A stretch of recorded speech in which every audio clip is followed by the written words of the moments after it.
In this video, I, Laura Haynes, will focus on the topic of assessment. In particular, I will discuss my experience with the new junior cycle assessment framework. Following school placement, my PME colleagues and I conducted a SLAR meeting in Limerick School of Art and Design on the 20th of January 2020. A SLAR is a subject learning and assessment review meeting. It is designed to allow teachers to justify and question decisions made with relation to the student work completed during a CBA, classroom-based assessment. Students are placed under descriptors following their assessment and the SLAR meeting. According to the NCCA, this allows for greater consistency of teacher judgment, better feedback to students, greater alignment of judgment with expected standards, and to assure parents and others that students are receiving appropriate recognition of their achievements in line with its standards and expectations. These are some keywords that relate to SLAR meetings. Teachers are encouraged to collaborate, ensuring consistency when assessing work relative to features of quality and meeting relevant standards and expectations. The scheme of work or project that was the subject of the SLAR meeting was conducted with a group of second-year students. This project focused on environmental issues as a relevant and important subject matter. This scheme specifically focused on plastic waste as a source of inspiration, and students researched the issue along with traditional packaging solutions, as seen here in this image of the book How to Wrap 5 Eggs. This research prompted work with materials, figuring out qualities and benefits of these materials. Students completed a finished packaging solution highlighting aesthetic, ease of use and sustainability of the material. These items were then used as the primary source for an add-on observational drawing and monoprinting element. The rubrics for the assessment of this scheme are shown here.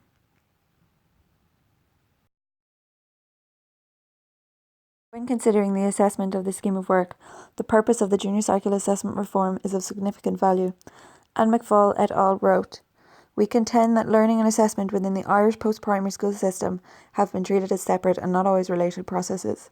This demonstrates that student learning should be a predominant element with the assessment of student work. This learning and individual development of the student is known and understood well by their teachers." When proposing changes to the junior cycle assessment, it was proposed that the classroom-based assessments, one in second year and one in third, be assessed by teachers, and this assessment would count for 40% of the student's final junior certificate result. This proposal was rejected. However, this demonstrates a positive move in the direction of assessment towards learning, specifically significant in the case of visual art. Daisy Christodoulou, the Director of Education at No More Marking and previously the Head of Assessment at ARC schools in the UK, states that teachers have knowledge of a pupil that spans months, maybe years, and takes into account the pupil's performance on a range of different tasks and topics. However, to prevent unnecessary bias in my own assessment, I applied weighting to each section of the scheme to ensure the correct distribution of students in the relevant descriptors.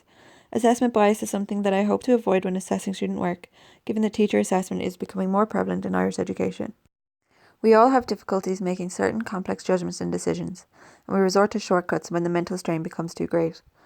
Daisy Christodoulou also states that it is plausible to speculate that the reason why teacher assessment is biased is because it is so burdensome. When we are faced with difficult cognitive challenges, we often default to stereotypes. Applying weighting to student work and assessment of a project has prevented judgment and decision-making from becoming a hindrance to me.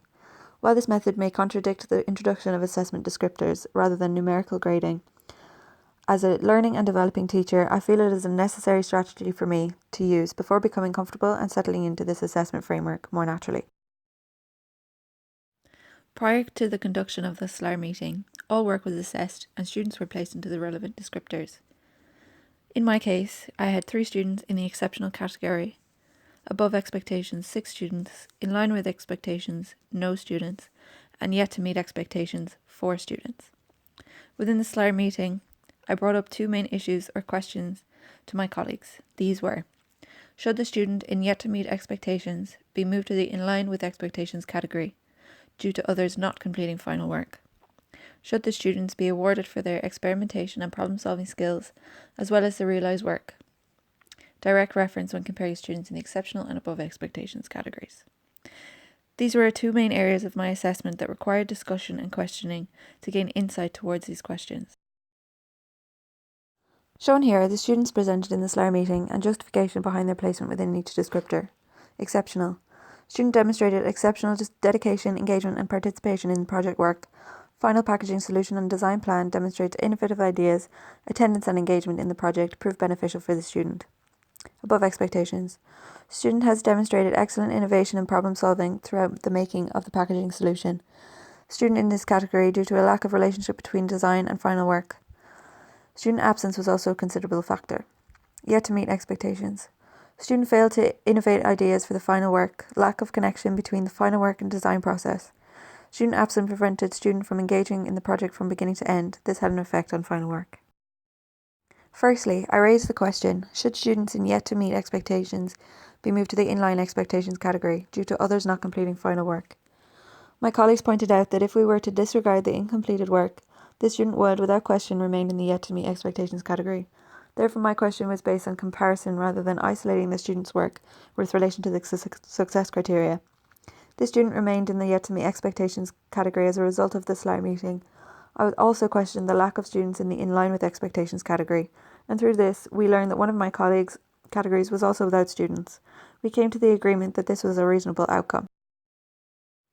Without the collaboration and discussion evident within the SLAR meeting, the results of questions posed would have been very different. The discussion and collaboration is demonstrated in this video footage. This collaboration is often overlooked in other areas of teaching and learning, where oftentimes our teachers are alone in their departments, making decisions and choices independently. The SLAR meeting brings our teachers together, whether within one school or across neighbouring schools.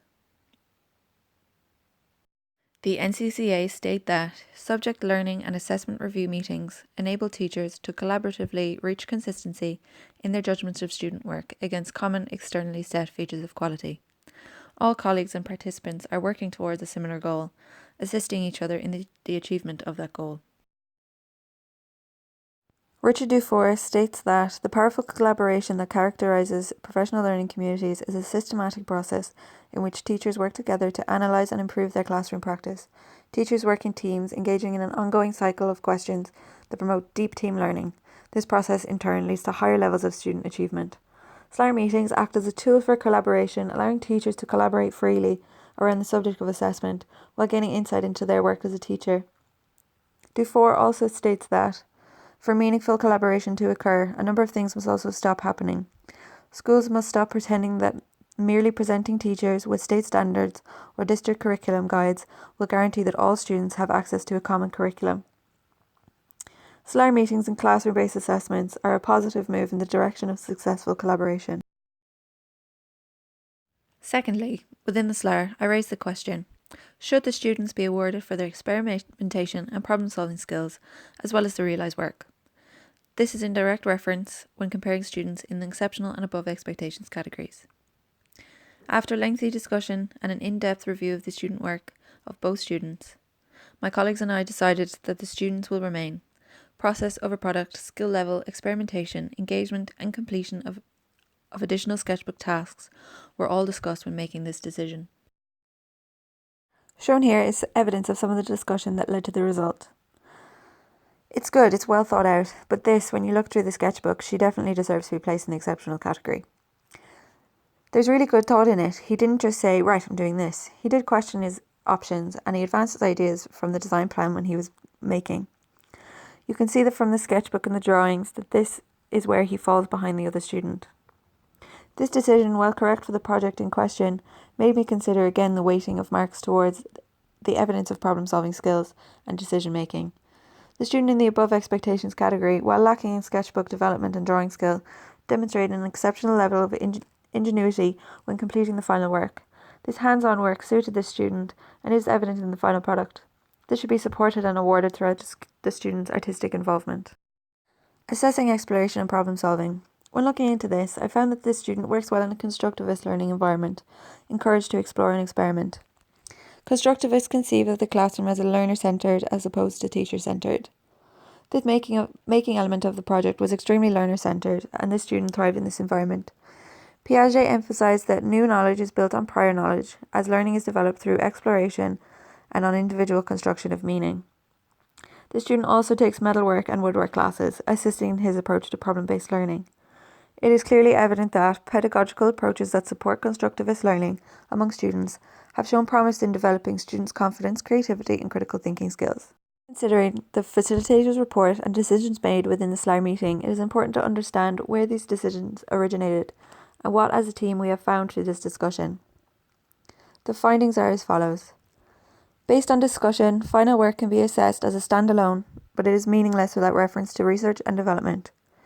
Collaborating and discussing work with other teachers can spark ideas, reveal missed opportunities, or elements in the assessment process. Weighting assisted me in making decisions regarding assessment of students to ensure lack of bias. The teacher needs to decide of the importance of these stages. In conclusion, SLAR meetings are a successful model to allow teachers to collaborate, discuss, and improve their assessment skills. It provides teachers with the opportunity to see alternative approaches to assessment and to gain knowledge and understanding of assessment in a professional capacity. Assessment reform. The junior cycle reform has allowed students and teachers to understand the development of a project, application of descriptors, and what may be required from students to improve their work moving forward. I would like to thank you for watching this screencast about my experience with SLAR meetings and the topic of assessment. References are now shown on screen.